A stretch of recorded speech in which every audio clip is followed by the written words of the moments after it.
We make way for Brandel Chamblee, one of the stars of the Golf Channel, and their coverage of the U.S. Open. How would you recap yesterday if somebody didn't see the highlights, Brandel? Atypical for the PGA Tour, which is what a U.S. Open should be. It was beautiful from a fan perspective, but having participated as a player, I can tell you it's no fun at all. How many events do you think should be like this a year? It feels like we have one that's pretty much guaranteed, although last year's U.S. Open was not. But we're okay once a year where we see these guys maybe break par, or, you know. I'd say 2 or 3 times a year, the major championships. Augusta is what it is. It's a lot of fun. You get to slay the dragon when you're, watching Augusta. You get to see everybody, make these great, bold plays. But the U.S. Open should be about control. The Open Championship should be about control. And the PGA Championship, because it's played in such hot weather, is typically a little softer. But 2 or 3 times a year, I think, is reasonable. Explain to the casual fan why this is so difficult, this course. Well, this particular golf course, the greens are almost all elevated, right? So if the casual fan's not familiar with Pinehurst, all the greens are not only elevated, but they roll off on the front and on the sides and on the back. So whatever the real space of the green is, effectively, it's like a third the size. Okay, so imagine taking those greens, putting them in a place where it's much, much firmer and much, much windier. So that's what this place is, the hardest greens to hit in very firm conditions in a very windy area. Links golf, typically, you have really big greens. Anybody who's familiar with links golf can probably recall how big the greens are at St. Andrews. Well, here they're, a 50th of the size, and they're in a spot where it blows. So I joked last night. I said they're harder to hit than a Mariano Rivera cut fastball, and that's basically what they are. Who surprised you the most with how badly they played yesterday? Rory McIlroy. I mean, the whole group, that threesome of Jordan Spieth, Rory, and Phil Mickelson, you could look at it and say they shot 25 over par, but I don't think anybody thought Spieth was going to contend as poorly as he's putting. I don't think anybody thought Phil Mickelson was going to contend as poorly as he was driving the ball, although, he drove it okay yesterday. But Rory, he was a lot of people's favorite. I picked him as my favorite. He had been out here in the Hamptons for a week. He had played, pretty darn solid at BMW. Everybody had said that they'd watched him play, and he was just, it was mind-boggling. Absolutely. Never seen anything like it, the people that were playing practice rounds with him. And he shot 80. And you look at his last 5 rounds now in the U.S. Open, and they're 78, 77, 80, 71, 71. So it's pretty darn surprising to see him play so poorly yesterday. I'm a 10 right now. What would I shoot on that golf course? 100? A lot of tequila. Well, that's after, and maybe before. But what you'd shoot 100. You'd shoot 100. You would. I hate to say it, but I mean, there was Gregory, who I believe he won the British Amateur. He shot 92 yesterday, and he said, as he stood out in the fairway, and give him credit because he came and spoke to the media after shooting 92, and he said, I stood out in the fairway and I thought, well, I can't miss it long, I can't miss it short, I can't miss it left, and I can't miss it right. So I'm just going to hit it right in the middle of the green. It's like, well, that pretty much sums up the tour players' predicament yesterday. Feels like this is Dustin Johnson and then everybody else. Is that being fair to the rest of? Yeah. No, it's spot on. I mean, right now, he's sort of crossing that line between being a great athlete and being a great entertainer. I mean, it's like you go down to him, you expect him to do something great. So you have this anticipation, and then he does it.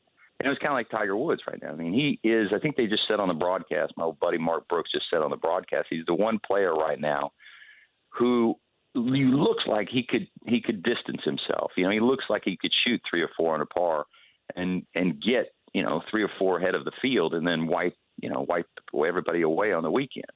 What do you think Tiger thinks when he sees Dustin Johnson hit it the way he hits it?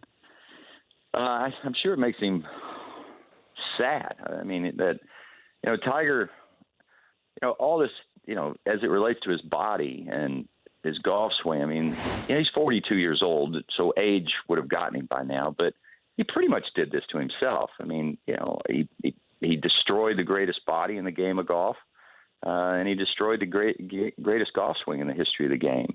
So I'm sure he's sad.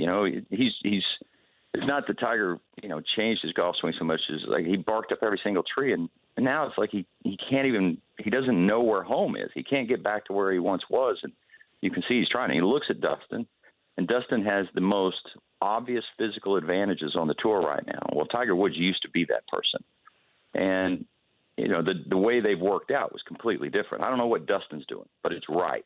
I don't know what Tiger did, but I'm pretty darn sure it was wrong.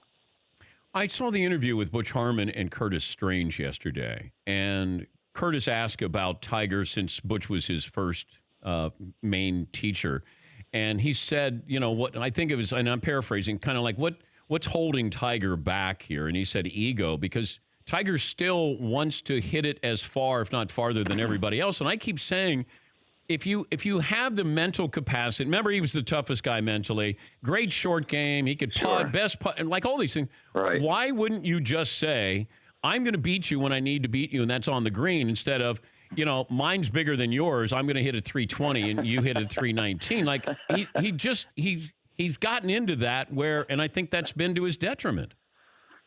Well, I guess that's one take. I think Butch is he's a bright guy, and I think that's a reasonable take. Personally, I think it's a little different than that. I just think it boils down to maybe a little bit of that, but mostly in my mind, it's just technique.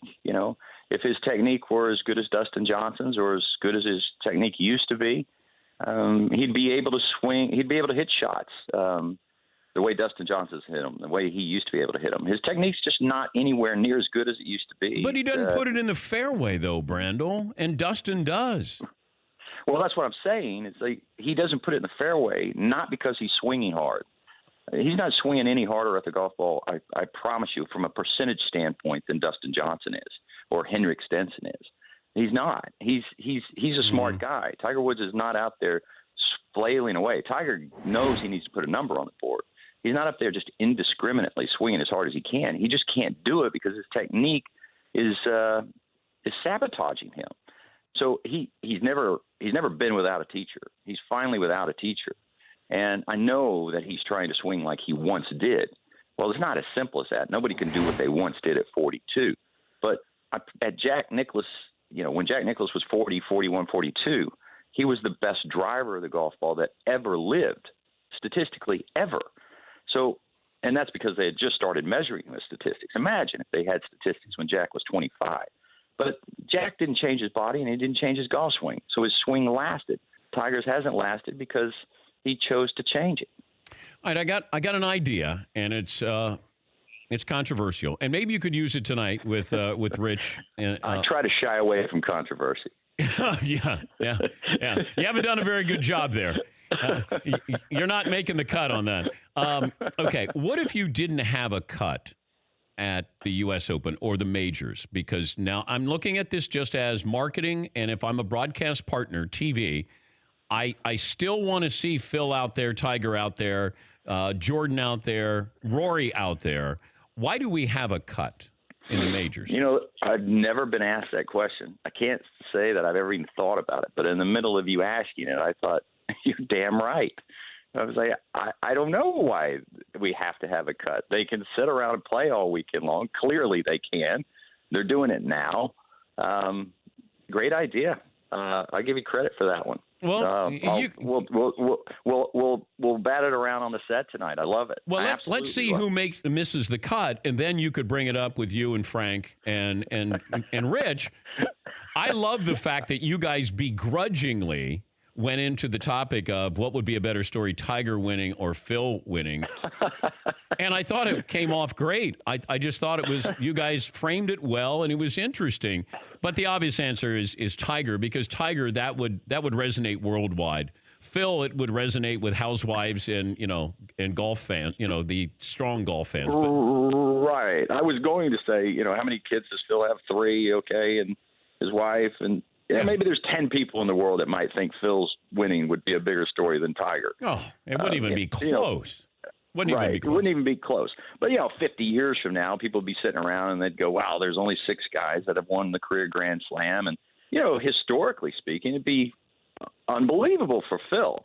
But it'd be unbelievable for golf if Tiger Woods came back and won it. And I still think what he's doing right now, if he goes on, if he can find a way to win a major championship, I think it's a better story than, Ben Hogan's comeback. I mean, Ben Hogan didn't have to go deal with all this existential stuff that Tiger Woods is Well, wait. with. Hogan almost died, Brandel.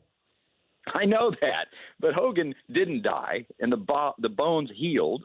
And when Hogan was injured, he didn't come back and have to resurrect a golf game. Hogan was playing the best he'd ever played in his entire life when he got injured. So when he came back, he was in form, and he wasn't gone that long. And I'll tell you this: when you've been through the scandal, and when you've been through the scandal, imagine this: if you walked into a room with 1,000 people and they all loved and adored you, right? Every single one. If they didn't say a word, not a word, didn't say a word, you'd feel it when you walked in. You'd feel it. And if you walked into a room where everybody was talking about you or had thoughts about you that were not, of the highest order, you'd feel that too. That energy, I think, made Tiger Woods a big part of what he was. And look, I'd follow him around when he first came back, 2010, 11, 12, and people would say the most unimaginably rude and offensive things to Tiger all during the day.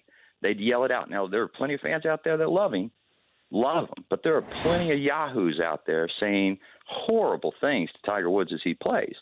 I mean, it just happened. We were on the set at Bay Hill. Live from was sitting right there. He was walking right behind our set. And a couple of yahoos said, just horrendous things to him. And he gets that pretty much all day long. That's pretty hard to deal with psychologically. Put all those things together, the body, the technique, the psychological, the scandal, the chipping yips. Nobody's ever come back from anything like what Tiger's trying to come back from. You ever think you'll get an invitation to the yacht, Tiger's yacht? I don't think I'll be having crumpets and tea with Tiger on the dinghy. He might invite you on to throw you over. Hey, listen, I like Tiger. I know I'm sure he doesn't like me, but I'm a big fan. I have been sitting in a chair talking about Tiger Woods since 2004, and I've been talking about the greatest golfer ever, arguably one of the greatest athletes ever, who has decided to change the golf swing that made him the greatest player ever and change his body. I challenge anybody to sit there and talk about that every single night without saying it's the craziest thing in the history of sports. And it is. It's the craziest thing. Imagine if Michael Jordan changed his technique after 98, or pick any other superstar athlete who dominated and won at a level unlike anything anybody ever seen in sports, and they decided to change the technique that allowed them to do it and the body, not because they had to, but just because they were bored and wanted to. That's the craziest thing in the history of sports, not just golf. And so I've had to talk about it. No, you did. You're just doing your job. And Tiger was... That's right. Yeah. But, look, Tiger's best friends are some of the nicest people in the world. Nota Begay, Steve Stricker, John Cook. These are the nicest guys you ever meet in your life. I love those guys. They're great guys. They're friends of mine. So, Tiger, I have no doubt he's a nice guy. I'm sure he is. And I'm sure I'd like him. I just doubt that he'd like me. Thank you, Brandel. Have fun tonight. We'll be watching. Take care, Dan. All right, Bye-bye. Brandel Chamblee, Golf Channel. For more Dan Patrick Show, tune to Audience Channel 239 on DirecTV or download the Dan Patrick Show app.